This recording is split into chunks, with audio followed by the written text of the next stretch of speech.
Hi all, எல்லோரும் எப்படி இருக்கீங்க? இன்றைக்கி ஒரு வளைகாப்பு ஃபங்க்ஷன்.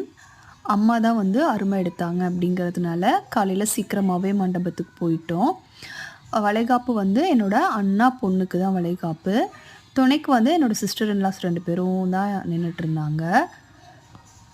ஃபஸ்ட்டு வந்து விளக்கெல்லாம் வச்சுட்டு அந்த தட்டெல்லாம் அடுக்கி வச்சதுக்கப்புறமா அம்மா வந்து வேப்பிலை, அந்த வேப்பிலை குச்சி இருக்குது, அந்த வேப்பந்தலையோட அந்த காம்பு இருக்கும் இல்லைங்களா, அதில் வந்துட்டு அதை சுற்றி சுற்றி அதில் மஞ்சள் பூசி வச்சு அதில் ஒரு வளையல் பண்ணி ஒரு மோதிரம் பண்ணி வச்சுருப்பாங்க. அதை தான் ஃபஸ்ட்டு போட்டு விடுவாங்க. அதை போட்டு விட்டதுக்கப்புறமா தான் கண்ணாடி வளையல் போடுவாங்க. அந்த கண்ணாடி வளையல் போட்டதுக்கப்புறமா ஒரு சின்ன பெண் குழந்தைய கூப்பிட்டு வளையல் போட்டு விட்டதுக்கப்புறமா தான் மற்றவங்கள எல்லாத்துக்கும் வளையல் போட்டு விடுறதுக்கு கூப்பிடுவாங்க.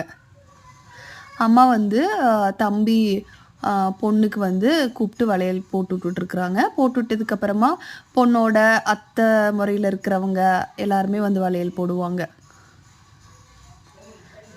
நானும் போய் அண்ணன் பொண்ணுக்கும் கொழுந்தனாருக்கும் வளையல் போட்டுட்டு என்னோடய சாரீக்கு மேட்சாகவே பிங்க் கலரில் ஒரு வளையல் எனக்கு கிடச்சிச்சு.